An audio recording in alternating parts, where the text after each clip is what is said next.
15 अगस्त 1947 को भारत आज़ादी के जश्न में सराबोर था, लेकिन इस आज़ादी के पीछे छिपा था बंटवारे का दर्द। महज धर्म के आधार पर इस मुल्क का दो फाड़ कर दिया गया और एक नया मुल्क का जन्म हुआ, जिसे पाकिस्तान के नाम से जाना गया। महात्मा गांधी, भगत सिंह और पंडित नेहरू के अलावा ऐसे कई नेता थे जिन्होंने हिंदू मुस्लिम एकता बनाए रखने की भरसक कोशिश की, लेकिन लगभग सारे लोग बंटवारा रोकने में असफल रहे। मौलाना आज़ाद भी उनमें से एक थे।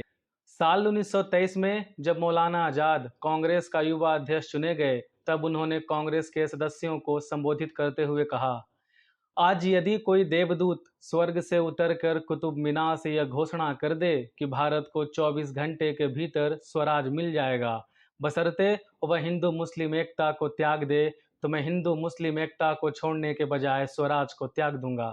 स्वराज की प्राप्ति में देरी से भारत को नुकसान होगा, लेकिन अगर हमारी एकता खो गई तो यह पूरी मानव जाति के लिए नुकसान होगा।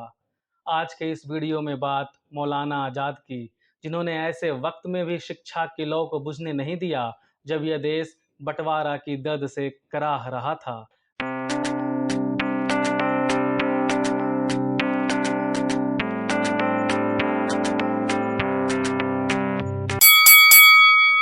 दोस्तों नमस्कार, मैं विप्लव कुमार गौतम। आप देखना शुरू कर चुके हैं इंक एंड इनसाइट। आज के इस वीडियो में बात मौलाना आज़ाद की इरफान हबीब की लिखी हुई किताब मौलाना आज़ाद अ लाइफ के हवाले से। मौलाना आज़ाद का जन्म साल 1888 ईस्वी को अरब में हुआ। इनके पिता भारतीय थे और मां अरब की सरजमी से ताल्लुक़ रखती थीं। सल्तनत पीरियड के दौरान आज़ाद के पूर्वज सेंट्रल एशिया से दिल्ली आए और इनमें से कुछ लोग मुगल पीरियड के दौरान इस्लामिक स्कॉलर के रूप में ख्याति हासिल की। 1857 की विद्रोह से पहले कई मुसलमान भारत छोड़कर अरब की तरफ बढ़ने लगे, इस डर से कि ब्रिटिश हुकूमत के आने से उनकी रिलीजियस फेथ और कल्चरल वैल्यूज खतरे में पड़ जाएगी। इनके पिताजी मौलाना खैरुद्दीन भी अरब चले गए, जहां मौलाना आज़ाद का जन्म हुआ। लेकिन जब आज़ाद 7 साल के थे तो इनके परिवार वापस भारत लौट आए, जहां आज़ाद का बचपन कलकत्ता में बीता। मौलाना आज़ाद की शिक्षा दीक्षा उनके घर में ही हुई, उनके पिताजी के द्वारा या उन शिक्षकों के द्वारा जिसका चुनाव खुद उनके पिताजी करते थे। आज़ाद जब 15 साल के थे तब उन्होंने अपनी पढ़ाई पूरी करके पत्रकारिता में अपना ध्यान पूर्ण रूप से केंद्रित किया। पत्रकारिता करने का फैसला उन्होंने कैसे किया, इस बात का जिक्र करते हुए वो कहते हैं कि उनके घर पर अक्सर मोहम्मद मूसा नाम का एक शख्स आया करते थे, जो उनके वालिद खैरुद्दीन के दोस्त थे। उन्होंने एक नई प्रिंटिंग प्रेस की स्थापना की थी। एक रोज मूसा ने मौलाना आज़ाद से कहा कि वो एक पेपर लॉन्च करने की सोच रहे हैं और वो चाहते हैं कि आज़ाद इस काम में उनकी मदद करें। आज़ाद ने पेपर का नाम रखा अल मिसवाह, जिसको ईद उल फित्र के दिन लॉन्च किया गया, जहां आज़ाद ने ईद के ऊपर एक आर्टिकल लिखा। आज़ाद ने इस अखबार के लिए और भी कई सारे आर्टिकल्स लिखे, जैसे Newton and the law of gravity, इमाम गजाली आदि इत्यादि। मौलाना आज़ाद सिर्फ 12 साल के थे जब उन्होंने इस अखबार की शुरुआत करी थी, लेकिन कुछ महीने बाद अल मिसवाह नाम की इस अखबार को बंद करना पड़ा और साल 1902 में आज़ाद मखज़म नाम के एक अखबार से जुड़े। इस वक्त उनकी उम्र सिर्फ 14 साल थी। जब आज़ाद मखज़म में काम कर रहे थे, तभी अब्दुल गफ़ार नाम का शख्स, जो कलकत्ता के मुस्तफ़ई प्रेस के मालिक थे, आज़ाद से मिलने आए और उन्होंने आज़ाद के सामने एक वीकली पेपर लॉन्च करने का प्रस्ताव रखा, जिसके कारण एहसान उल अखबार का जन्म हुआ। आज़ाद के पिताजी मौलाना खैरुद्दीन एक जाने माने इस्लामिक स्कॉलर थे और वे किताबों के भी काफ़ी शौकीन थे। हेज़ा, इराक, सीरिया, इजिप्ट, कॉन्स्टेंटिनोपल और हिंदुस्तान में शायद ही कोई बुक शॉप हो जो मौलाना खैरुद्दीन की नज़रों से बचा हो। और वे किताबों के इतने शौकीन थे कि उन्होंने 2 साल कॉन्स्टेंटिनोपल और इजिप्ट में सिर्फ इसीलिए बिताया क्योंकि वहाँ की लाइब्रेरी में मौजूद कई किताबें उन्हें पढ़नी थी। मौलाना खैरुद्दीन ने मौलाना आज़ाद को ना सिर्फ किताबें पढ़ने को प्रेरित किया, बल्कि किताबें कैसी पढ़ी जाती हैं ये भी सिखाया। और वे अक्सर आज़ाद को ये सलाह दिया करते थे कि जब भी आज़ाद कोई चीज़ पढ़ें तो उसका नोट्स ज़रूर तैयार करें ताकि पढ़ा हुआ चीज़ लंबे वक्त तक याद रह सके। अपने पिता की एक और आदत जिसे मौलाना आज़ाद ने जीवन भर संजोया और सम्मान दिया, वह थी जल्दी उठना। यूं तो मौलाना आज़ाद के लिए उनके पिता प्रेरणा के स्रोत थे, लेकिन उनके पिताजी की अथॉरिटेटिव रवैया की वजह से आज़ाद का बचपन भयानक असंतोष और दुख में बीता। मौलाना आज़ाद लिखते हैं, हम मानसिक रूप से इतने भयभीत थे कि उनकी आवाज़ से ही हम कांप उठते थे। उनकी गुस्सा और नाराज़गी के संदेह से ही हमारा दिल कांप उठता था। आजाद के पिताजी के विचारों के विपरीत कोई ऑल्टरनेटिव विचार प्रकट करना धोखा और पाप समझा जाता था। मौलाना आजाद प्रसिद्ध Islamic philosopher Sir Syed Ahmad Khan के विचारों से काफी प्रभावित थे। सर सैयद अहमद खान की तरह ही मौलाना आजाद भी तकलीद यानी ट्रेडिशन को ताउम्र मानने वालों में से नहीं थे, और वैसा ट्रेडिशनल वैल्यूज जो वक्त के साथ जीर्ण हो चला है, मौलाना आज़ाद के लिए ऐसा ट्रेडिशन का कोई मायने नहीं था। लेकिन सर सैयद अहमद खान के विचारों से आज़ाद के पिता ताल्लुक नहीं रखते थे। यह भी एक वजह थी कि आज़ाद का बचपन इंटेलेक्चुअल डिस्कम्फर्ट में गुजरा। इसका जिक्र करते हुए इरफान हबीब अपनी किताब मौलाना आज़ाद अलाइफ में लिखते हैं, एक बार आज़ाद के पिताजी ने आज़ाद से पूछा, क्या बात है, तुम इतना उदास क्यों दिख रहे हो? कौन सी बात तुम्हें परेशान कर रही है? आजाद की आंखों में आंसू थे और वे भर्राई आवाज में बोले, मैं गलत रास्ते पर नहीं हूँ और ना ही मैं अपने परिवार के खिलाफ जैसा आप सोच रहे हैं। मैं तो बस सुकून ढूंढने की कोशिश कर रहा हूँ, जहाँ से भी मिल सके। पिताजी बोले, और वे कौन सी चीज है जो तुम्हें सुकून देती है? आजाद ने कहा, सर सैयद अहमद खान की किताबें। आजाद का यह बागी तेवर पिता और पुत्र के बीच एक दीवार खड़ी कर दी जो वक्त के साथ बढ़ता गया। जब मौलाना आजाद 20 साल के थे तब उनके पिताजी का स्वर्गवास हो गया। मौलाना आजाद इंक्लूसिव नेशनलिज्म के पक्षधर थे, यानी एक ऐसा राष्ट्र जहां हिंदू और मुस्लिम साथ मिलकर रह सकें। कई मौकों पर वे इसका जिक्र करते हैं, जैसे साल 1923 में जब आजाद को कांग्रेस का प्रेसिडेंट नियुक्त किया जाता है, तब वो कहते हैं कि हिंदू मुस्लिम एकता के बिना आज़ादी का कोई मायने नहीं है। हिंदू मुस्लिम एकता के बिना भारत एक प्रोग्रेसिव समाज का निर्माण नहीं कर सकता। आज़ाद इंक्लूसिव नेशनलिज्म की बात तब कर रहे थे जब एक तरफ मुस्लिम लीग जैसी संस्था खड़ी थी जिसकी विभाजनकारी नीति पाकिस्तान रिजोल्यूशन के जरिए चरम सीमा पर पहुंच गई थी, तो दूसरी ओर हिंदू महासभा जैसी संस्था जो हिंदू नेशन की लगातार वकालत कर रही थी। मौलाना आज़ाद का नेशनलिज्म विनायक दामोदर सावरकर और मोहम्मद अली जिन्ना से बिल्कुल जुदा था। सावरकर ने साल 1923 में हिंदुत्व नाम की एक पुस्तक में नेशनलिज्म को मेजॉरिटी कम्युनिटी के साथ देखना शुरू कर दिया। उनके इस नेशनलिस्टिक विजन ने मुस्लिम और क्रिश्चियन समुदायों को एक तरह से हाशिए पर ढकेल दिया। इसके उलट मौलाना आज़ाद ने कंपोजिट नेशनलिज्म की बात की, जहां मेजॉरिटी और माइनॉरिटी दोनों समुदायों के लिए जगह थी। मौलाना आज़ाद के नेशनलिस्टिक विजन से मुस्लिम लीग इतना खौफजदा हुई कि उसने आज़ाद को कांग्रेस का शो बॉय कहकर निंदा करने लग गई। ऐसा नहीं था कि मुस्लिम समुदाय से सिर्फ मौलाना आज़ाद ही हिंदू महासभा और मुस्लिम लीग की विभाजनकारी नीतियों को चुनौती दे रहे थे। मौलाना आज़ाद के अलावा मौलाना मदनी और अल्लाह बख्श सुमरो जैसे लोग भी थे जिन्होंने हिंदू मुस्लिम एकता की जमकर वकालत की।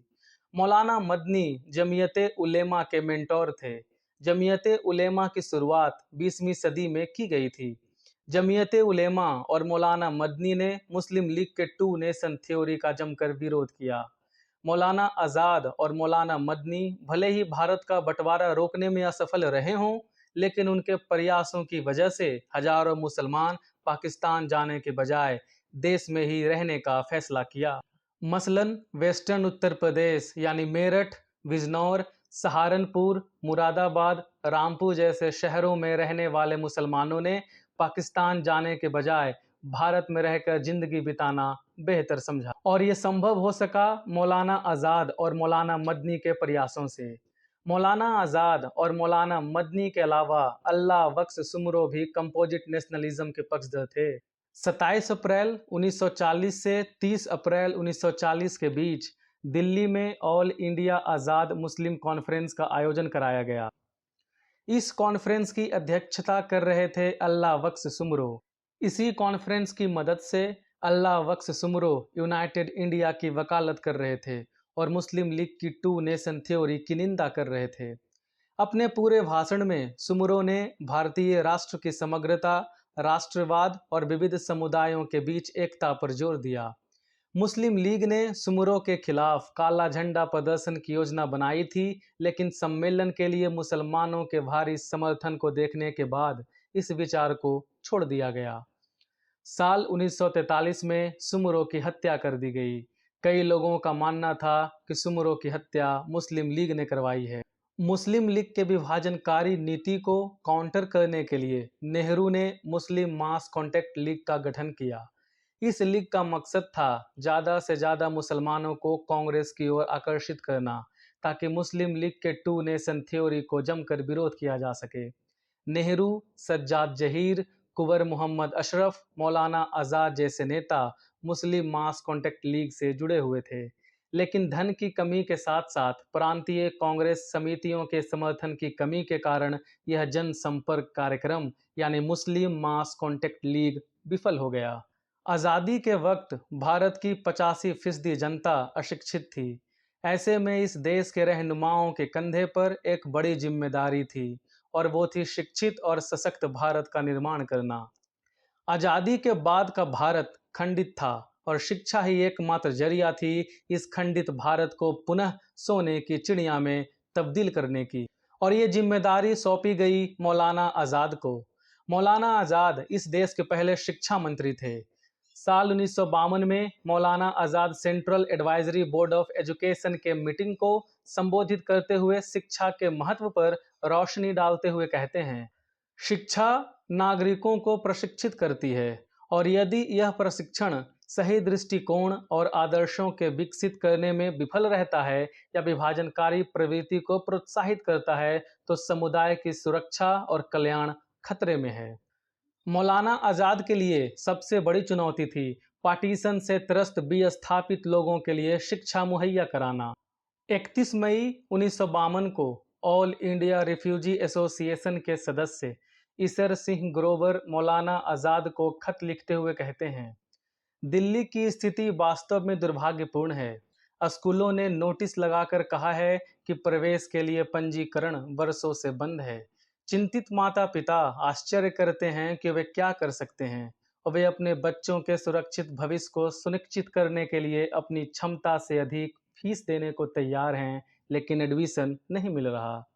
आज़ाद ने इस मसला को बहुत गंभीरता से लिया और 12 जून 1952 को एक सम्मेलन बुलाया, जिसमें शिक्षा मंत्रालय भी शामिल थी और रिहैबिलिटेशन मिनिस्ट्री के सलाहकार मेहर चंद खन्ना जैसे अधिकारी भी शामिल थे। इस बैठक में आज़ाद की पहल पर एक समिति का गठन किया गया, जिसने छात्रों का डेटा एकत्र किया और नए स्कूलों की स्थापना पर विचार विमर्श किया। आज़ादी के बाद भारत की आबादी थी 24 करोड़। इन 24 करोड़ में से स्कूल जाने वाले छात्रों की संख्या थी 2,93,72,000। इतने बच्चों को शिक्षा देने के लिए कम से कम 9 लाख शिक्षकों की जरूरत थी। ऐसे में मौलाना आज़ाद ने इस देश के शिक्षित युवा से आगे आकर इस अभाव को पूरा करने की गुहार लगाई। मौलाना आज़ाद ने यह आश्वासन भी दिया कि उन लोगों को उसके एवज में कुछ रकम भी अदा की जाएगी। आज़ाद ने इस उद्देश्य के लिए भर्ती का भी प्रस्ताव रखा, जहां शिक्षित युवा पुरुष और महिलाएं शिक्षक के रूप में 2 साल बिता सकें।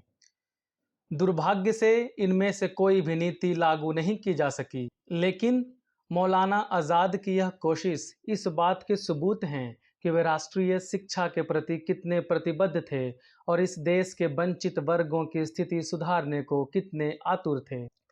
साल 1948 में राधा कृष्णन कमीशन का गठन किया गया था, जिसने अपना रिपोर्ट साल 1949 में भारत सरकार को सौंप दिया।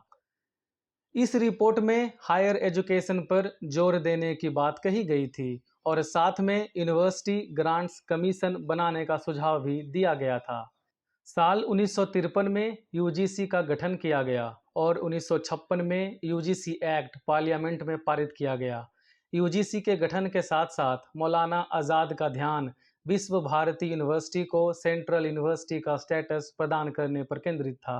विश्व भारती यूनिवर्सिटी को साल 1921 में रविंद्रनाथ टैगोर के द्वारा स्थापित किया गया था। 22 सितंबर 1951 को इस यूनिवर्सिटी को सेंट्रल यूनिवर्सिटी बना दिया गया। नेहरू और मौलाना आज़ाद इस बात से अच्छी तरह वाकिफ थे कि जब तक साइंस और टेक्नोलॉजी के तरफ भारतीय शिक्षा व्यवस्था को नहीं मोड़ा जाएगा, तब तक एक समृद्ध और सशक्त भारत का निर्माण नहीं किया जा सकता। नेहरू और मौलाना आज़ाद के इसी सोच की वजह से 1950s और 1960s के दशक में आईआईटीज और आईआईएम्स जैसे प्रतिष्ठित संस्थानों का उदय हुआ। औपनिवेशिक शासन ने वैश्विक पटल पर भारत की जो सांस्कृतिक छवि बिगाड़ी थी, मौलाना आज़ाद उससे अच्छी तरह वाकिफ थे। इसलिए मौलाना आज़ाद ने आज़ादी के वक्त कल्चरल रिकंस्ट्रक्शन का काम फौरन शुरू किया। सबसे पहला काम था नेशनल एंथम के मसला को हल करना। ब्रिटिश शासन ने कभी भी राष्ट्रगान को नहीं अपनाया। हालांकि कांग्रेस ने अपने सत्रों और उससे जुड़ी संस्थाओं में वंदे मातरम का प्रयोग किया था, लेकिन आज़ाद ने साफ साफ लहजों में इस देश के शैक्षणिक संस्थानों से कहा कि जब सरकार ने टैगोर के जन गण मन को राष्ट्रगान के रूप में अपनाया है, तो कोई कारण नहीं है कि हमारे स्कूल इस धुन के आनंद और प्रभाव से वंचित रहें। आर्ट और म्यूजिक को बढ़ावा देने के लिए साल 1952 में संगीत नाटक अकादमी, 1953 में ललित कला अकादमी और 1954 में साहित्य अकादमी की स्थापना की गई। आर्ट हिस्टोरियन कपिला वात्स्यायन एक रोचक किस्सा का जिक्र करती हैं, जो इस बात की गवाह है कि आज़ाद कल्चरल वैल्यूज को किस हद तक संजो कर रखना चाहते थे। कपिला ने आज़ाद को एक ऑफिशियल डॉक्यूमेंट भेजा जिसमें उन्होंने अकादमी को एकेडमी लिख रखा था। जब वो फाइल वापिस कपिला के पास आया तो उसके अंदर एक कागज़ था जिसमें ये लिखा था, कपिला को ये हिदायत दी जाती है कि वो एकेडमी को अकादमी लिखकर 100 बार भेजें, और कपिला ने उन्हें 100 बार लिखकर भेजा भी। आज के दौर में राजनैतिक गलियारों में ऐसी मनोरम किस्सा शायद अकल्पनीय है। मौलाना आज़ाद ने आज़ादी की लड़ाई में भी बढ़ चढ़कर हिस्सा लिया था। आज़ादी की लड़ाई लड़ते हुए 7 साल 8 महीने उन्हें जेल की चारदीवारी में बिताना पड़ा था। आज के इस दौर में जब भारतीय राजनीति को विभाजनकारी एजेंडा पर केंद्रित कर दिया गया है, तो ऐसे वक्त में मौलाना आज़ाद का लिखा और कहा पारस के समान है।